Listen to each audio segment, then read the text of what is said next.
오늘 하나님께서 우리에게 함께 나누게 하시는 말씀은 나를 사랑하시는 하나님이라고 하는 말씀의 제목으로 오늘 요한일서 4장 16절 말씀을 저와 여러분이 하나님의 말씀으로 함께 하려고 합니다. 오늘 하나님의 말씀 요한일서 4장 16절 말씀을 저와 여러분이 한 절 말씀인데 먼저 말씀을 저와 여러분이 같이 읽겠습니다. 우리 하나님의 말씀 함께 읽겠습니다.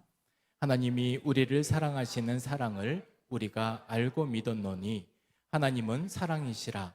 사랑 안에 거하는 자는 하나님 안에 거하고 하나님도 그 안에 거하시느니라. 아멘. 아멘. 예배에 앞서서 말씀에 앞서서 그림 한 그림을 보여드리겠습니다. 이 그림을 우리 같이 보시면서 여러분은 어떤 생각이 드십니까? 저는 아버지가 자녀를 번쩍 들고 있는 저 모습에 떠오르는 태양 앞에서 참 많은 위로가 되는 그런 사진이었습니다. 혼자 있다고 생각되는 그때에도 떠오르는 태양 앞에서도 오늘 하루의 외로움과 쓸쓸함이 경험되어질 때 바로 그때 아버지 하나님께서 저와 여러분과 함께 하시는 그분이심을 우리가 믿고 나아갈 때 오늘 이 시간에도 그 가운데서 우리가 같이 기쁨을 누릴 수 있고 그 가운데 평안함을 누릴 수 있을 겁니다. 오늘 이 그림의 이 사진의 모습을 보면서 다시 한번 우리가 경험하는 것은 아빠 품 안에서 자유롭게 뛰놀 수 있고 그 안에서 기쁨을 누릴 수 있는 저 모습이야말로 바로 오늘 저와 여러분의 모습이 되어야 될 것입니다. 그리고 주님께서는 저와 여러분에게 그리 해주시기를 원하십니다. 그 안에서 우리가 평안도 누리고 그 안에서 사랑도 누리고 그 안에서 기쁨도 누려내는 바로 이 시간이 되었으면 좋겠습니다. 진실한 사랑을 측정하는 방법이 있습니다. 오늘 그러한 모든 방법들이 오늘 우리에게 주어져 있는 말씀인데 여러분 많은 사람들이 교회나 그리고 그리스도인들에게 가장 많이 듣는 말이 사랑한다라는 말입니다. 여러분 그렇게 많이 고백하지 않으십니까? 교회에 와서도 목사가 인사로 함께 나누십시오라고 이야기했던 인사에 사랑합니다, 축복합니다 라는 그런 인사도 우리가 그렇게 인사를 나눕니다. 그런데 말 그대로 그것이 인사가 되어버려서 우리 모두에게는 특별한 감동도 감정도 없이 그냥 사랑합니다, 축복합니다, 뭐합니다 앞뒤로 양옆으로 그렇게 우리는 끊임없이 외쳐왔었습니다. 주일에 서로 인사하는 그 모습이 우리에게 어느덧 인사법 중에 하나로 자리 잡게 될 때 더 이상 사랑합니다라고 하는 이 뜨거운 기쁨의 이 문장이 우리에게 감동 없이 전해지게 되는 때들이 있게 됩니다. 교회 안에서 많은 이런 말들을 듣게 되면서 믿지 않는 이유가 있지 않겠습니까? 우리가 어느 순간 사랑합니다, 축복합니다 이렇게 이야기를 하는데 믿지 않는 그러한 이유들이 생깁니다. 실제로 사랑하지 않기 때문입니다. 형제 사랑하라고 말씀하셨던 예수님의 말씀에 오늘 이 말씀은 온데간데 없고 우리 모습 안에 실제적으로 그러한 사랑이 이루어지지 않고 있기 때문에 더 이상 누가 어떠한 사랑한다라고 하는 말을 해도 그 말에 대한 이중성으로 받아들이고 실제 나를 사랑하지 않는 것처럼 인식한다는 겁니다. 입으로만 말하고 행동은 없기 때문에 그 이중적인 모습에 오히려 진절머리가 나고 오히려 또 다른 환멸을 느끼기도 합니다. 그러니 이러한 모습들이 그 가운데 자리 잡게 되면 그 안에서 어떠한 사랑도 우리가 경험하지 못한다는 겁니다. 하나님의 사랑을 입증하는 방법은 하나님께서 다른 그 어려운 일에 두지 않으셨고 하나님의 사랑을 입증하는 방법은 굉장한 그 어떠한 행위에 두지 않으셨고 그리고 하나님을 눈으로 보는 것에 두지 않으셨고 하나님을 사랑하는 것에 대한 진실된 입증은 말씀에서도 우리가 언급되어 있지만 형제를 사랑하는 것이라고 말씀합니다. 형제를 사랑하지 않고서는 하나님도 사랑할 수 없다고 말씀하십니다. 그러니 반대로 하나님을 사랑하는 사람은 형제도 사랑할 수 있다는 말이기도 합니다.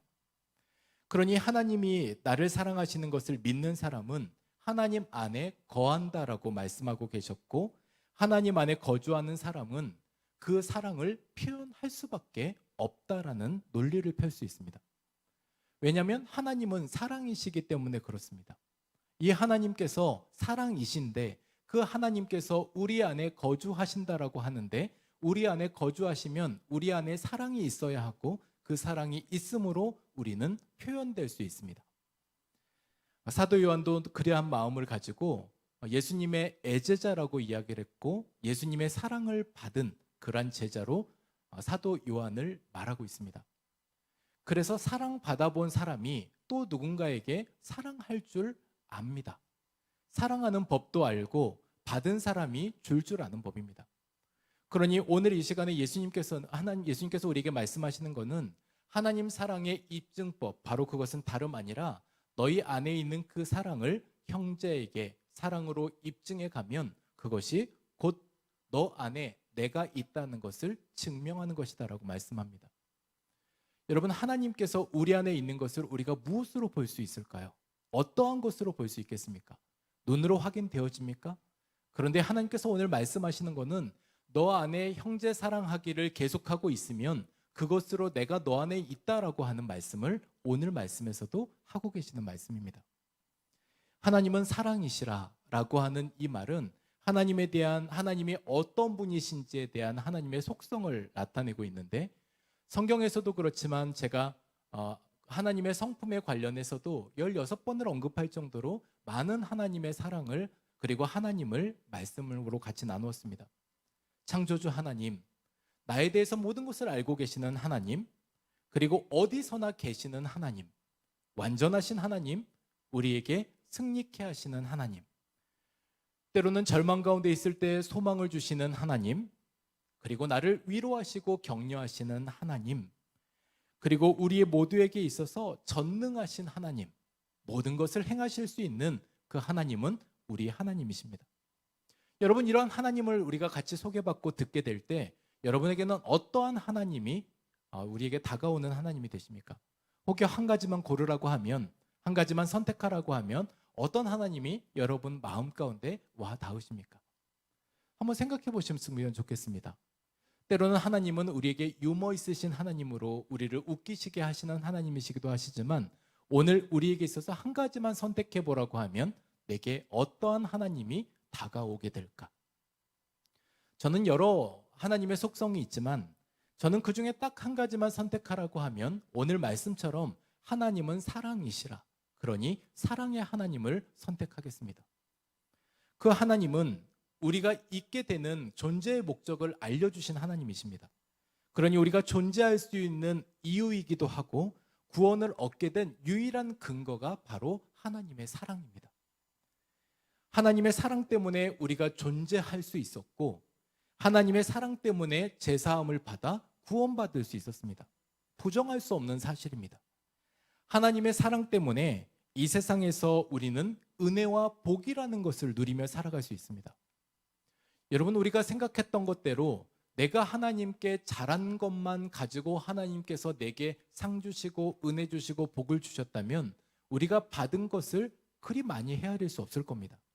그런데 하나님께서 그 가운데 하나님께서 우리에게 은혜와 복으로 채워주셨던 것은 작은 것은 더 크게 보셨고 우리의 큰 죄는 우리가 회개하면 주님 앞에서 없애주셨기 때문에 그런 은혜를 받았던 겁니다.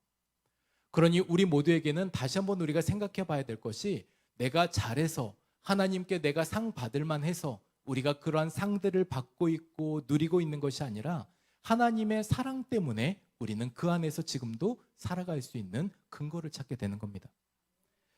하나님의 사랑 때문에 우리는 천국을 소망하며 살아가는 사람들이 되었습니다. 여러분, 세상에 많은 사람들이 있는데 하나님의 그 사랑이 마음속에 와닿지 않아서, 천국이 믿어지지 않아서 믿고 싶어도 발버둥 치고 갈급히 갈망해도 그 사실이 믿어지지 않아서 하나님을 믿기를 포기하는 사람들이 얼마나 많은지 모릅니다. 그 사람들이 지식이 없다고요? 그 사람들에게 있어서 지혜가 없다고요? 그 사람들이 가진 게 없습니까? 모든 것들을 다 가져도 안 믿어지는 걸 어떻게 합니까? 그런데 그것을 하나님께서는 저와 여러분에게 선물처럼 믿게 해주셨습니다. 하나님의 사랑 아니고는 그 하나님의 사랑 때문에 저와 여러분이 천국을 소망하며 살아갈 수 있는 근거를 그 안에 두셨다는 사실입니다.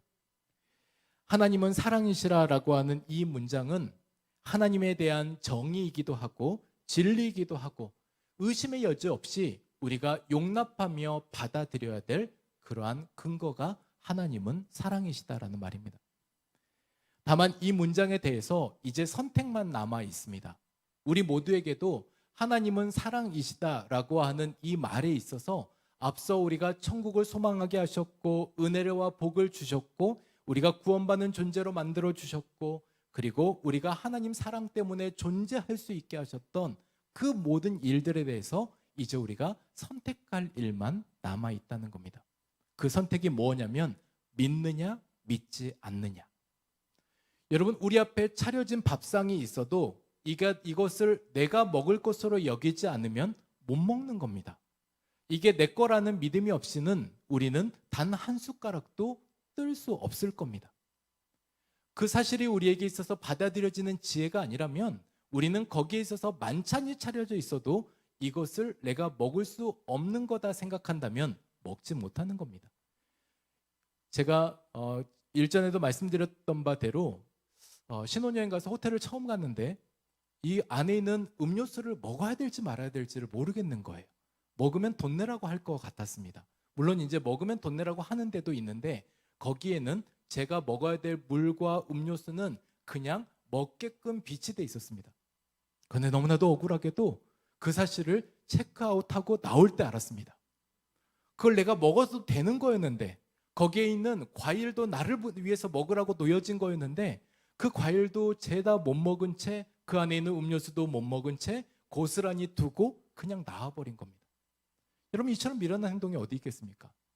하나님께서 저와 여러분에게 있어서 믿으면 이 모든 것이 우리에게 사실이 되어서 하나님은 사랑이시고 그 사랑하시는 하나님은 오늘도 저와 여러분의 하나님이시라고 하는 것을 오늘도 말씀하고 계시는데 그것을 믿지 않으면 우리는 그 안에서 자유를 누리지 못하는 삶을 살게 됩니다.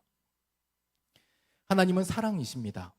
그래서 그 하나님께서는 오늘도 그 하나님은 멈추지 않으시고 그 사랑을 우리에게 표현하고 계십니다. 비단 우리가 죄와 허물로 얼룩져져 있고 하나님의 징계와 훈계를 받고 있을 때라도 하나님의 사랑은 단 한 번도 멈춘 적이 없으십니다.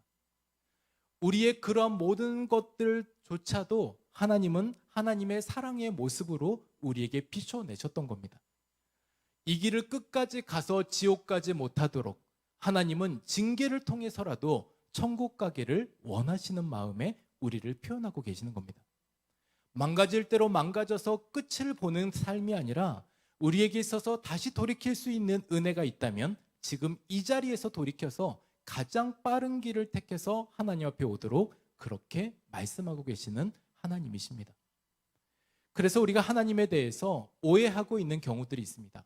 내 뜻대로 되지 않던지 내 마음대로 되지 않던지 그동안에 하나님 앞에 간구하며 기도했던 수많은 기도 앞에 내게 응답되지 않았던 지금의 현실 앞에 하나님은 나를 안 사랑하시나 보다. 우리는 거기에 단정짓고 규정지을 수 있습니다. 그런데 우리가 한 가지만 인정하시면 됩니다. 우리는 다 알 수 없다는 것을 인정하시면 됩니다. 우리는 한 치 앞도 모르는 사람입니다. 내일 일도 모르는 사람이고 오늘 이후에 어떠한 일이 발생할지 모르는 사람입니다. 그런데 이 모든 것을 다 아시는 분이 계신다라고 말씀합니다. 우리가 태중에 있을 때부터 시작해서 우리가 죽음의 문턱 앞에 있을 때까지 그 이후까지 이 모든 것을 다 아시는 분이 있는데 바로 우리 주님이십니다. 그 주님께서 우리를 아신다 하시고 보고 계신다 하시고 사랑한다라고 말씀하고 계시기에 그분 앞에서 오늘 저와 여러분이 맡기는 겁니다. 우리가 별 다른 방법이 없을 때는 맡기는 것밖에는 그것밖에는 방법이 없지 않겠습니까? 지금 내 앞에 보여지는 계획이 보이지 않거나 하나님께서 내 앞에 안 계신 것처럼 깜깜해 보일 때 우리가 선택할 수 있는 것은 맡기는 것밖에 없습니다. 바로 그렇게 맡기고 나아갈 때 그분의 사랑이 보이게 될 것입니다. 저와 여러분에게 하나님께서 그 사랑을 보여주실 겁니다. 그리고 그 사랑을 믿을 수 있게 하시고 그 믿음 안에서 따라갈 수 있도록 우리를 안내해 가실 겁니다. 오늘 한 사진을 보여드리고 싶습니다. 이 사진은 2016년에 영국에 있는 한 인스타그램에 소개됐던 사진을 기사화해가지고 기사가 냈던 그런 것입니다. 아들이 뇌종양에 걸렸습니다. 그래서 수술이 불가피하게 되었고 머리를 빡빡 밀고 뇌종양에 걸린 부분들을 절개해서 수술을 하였습니다. 불가피하게 수술 자국이 남게 되었습니다. 그런데 이 아이가 드는 마음이 이런 마음이었습니다. 아빠, 나는 다른 사람들과 다르게 생겼잖아. 머리도 없고 이렇게 흉터도 있고 내가 다른 외모를 가져서 어떻게 살면 좋겠어 라고 하며 이 아이가 절망했습니다. 그것을 지켜보고 있는 이 아빠가 너무나 마음이 미어지도록 아팠고 이 아빠가 어느 날 이러한 선택을 하게 됩니다. 자신도 똑같이 머리를 밀고 문신을 하는 곳에 가서 똑같이 아이와 같은 모양으로 문신을 하고 옵니다. 그리고 그 아이에게 보여주는 것이 이렇게 이야기를 합니다. 아빠에게도 똑같은 흉터가 생겼어. 그러니 너 혼자 절대 이상한 것이 아니고 그리고 너는 언제나 사랑받기에 마땅할 존재야 라는 그런 말을 아빠가 아이의 귀에 속삭이면서 이야기를 합니다. 여러분, 오늘 그러한 모든 일에 현실로 다가오신 분이 계십니다. 너무나도 우리가 잘 아는 것처럼 우리가 죄와 허물로 얼룩져 있을 때 세상 죄를 지고 가는 하나님의 어린 양이 되어서 우리에게 오셔서 똑같이 죄의 오물을 뒤집어 쓰시고 십자가를 지고 가셨던 그 예수님의 사랑이 우리에게 다가온 사랑입니다. 오늘 나 혼자만 얼룩져 있는 것 같고 흉터가 남아있는 것 같고 나는 왜 이럴까라고 하는 그러한 자존감 떨어지는 모습으로 열등감으로 살아갈 수밖에 없는 우리지만 그 가운데 우리 주님께서 말씀하시는 말씀은 내가 그런 너를 사랑하기에 오늘 너 앞에 왔다라고 말씀하십니다. 때로는 하나님께서 참 유쾌하신 분이십니다. 제가 참 울적해서 가끔은 하나님 지금 어디 계십니까? 제 앞에 계십니까? 옆에 계십니까? 위에 계십니까? 뒤에 계십니까? 뭐 이러한 질문을 할 때들이 있습니다. 이렇게 때로는 참 허무맹랑한 말 같은 이러한 질문을 할 때들이 있습니다. 하나님 도대체 지금 있는 공간에 어디 계십니까? 라고 하는 물음에 하나님께서 저의 귀에 속삭이듯이 말씀하시는 말씀이 여기. 참 이렇게 짧은 이야기지만 짧은 멘트 같지만 하나님의 그 말씀이 우리에게 힘을 얻고 다시 일어나게 되는 그러한 시간이 되기도 합니다. 오늘 저와 여러분에게 있어서 우리가 이처럼 말씀하시는 하나님은 오늘 사랑하면 우리가 정말 우리에게 주고 싶은 마음이 클 텐데 하나님은 우리에게 전부를 주신 분이십니다. 그런데 여러분, 저와 여러분이 참 희한하게도요, 사랑하면 준다라고 하잖아요. 근데 사랑하는데 우리가 하나님께서 날 사랑하신다고 그러면 그 사랑을 담보로 자꾸 우리는 하나님께 뭘 요구를 합니다. 여러분, 희한하잖아요. 하나님께서 나를 사랑하시고 나도 그 하나님을 사랑한다라고 하면 하나님께 사랑을 전하고 드려야 되는데 우리는 하나님께서 나를 사랑하시는 그것이 무기가 돼서 하나님 앞에 자꾸 뭔가 이것을 담보로, 이것을 무기로 나를 사랑하니까 나한테 이거 해주세요 라고 하는 그러한 모습만 이야기하고 있다는 겁니다. 여러분, 우리가 사랑한다면 우리가 그러한 사랑하는 마음이 하나님께서 우리에게 부어주시고 그래서 우리가 형제를 사랑하고 하나님을 사랑하는 마음이 내 안에 자리 잡는다면 오늘 사랑하는 삶을 살아내야 됩니다. 그 삶이 다름 아니라 사랑에 빠지게 되면 하나님의 말씀을 읽어갈 때 그 사랑 안에서 우리가 빠지며 살아가게 됩니다. 하나님을 사랑하니까 기도하다가도 그분의 생각과 마음에 우리는 빠져들게 됩니다. 하나님을 사랑하니까 찬양하다가도 우리의 마음속에 스며드는 하나님의 영광과 하나님의 위대하심과 주님께서 지금 나와 함께 하심이 우리가 그것이 경험되어지고 그 안에 빠져들게 됩니다. 여러분, 우리가 섬세하신 그 주님의 손길, 그리고 지금까지 인도해 오셨던 그 하나님의 사랑, 그리고 하나님의 능력과 나를 보호해 가시는 그 하나님의 반에서 오늘 우리는 거기에 빠져들게 되어 있습니다. 그런데 우리가 아직까지도 하나님이 나를 사랑한다고? 그러면 내가 그 하나님께서 나를 사랑하시니까 내가 하나님께 뭘 받으면 좋을까? 오히려 하나님께서 오늘 우리에게 요청하시는 바가 있을 겁니다. 하나님께서 우리에게 주시고자 하는 것들이 있지만 그 모든 것들도 하나님의 관계 안에 있을 때 가능한 일입니다. 그러니 먼저는 우리 안에 하나님을 사랑한다라고 하는 그 고백과 더불어 하나님 앞에 내가 지금 드릴 수 있는 게 무엇이 있을까? 작지만 정말 너무나도 작지만 하나님 제가 이것밖에 드릴 수 없습니다라고 하는 그 고백이라도 하나님께 드려지는 순간 하나님께서는 저와 여러분 안에 하나님의 사랑을 정말 넘치도록 채워주시고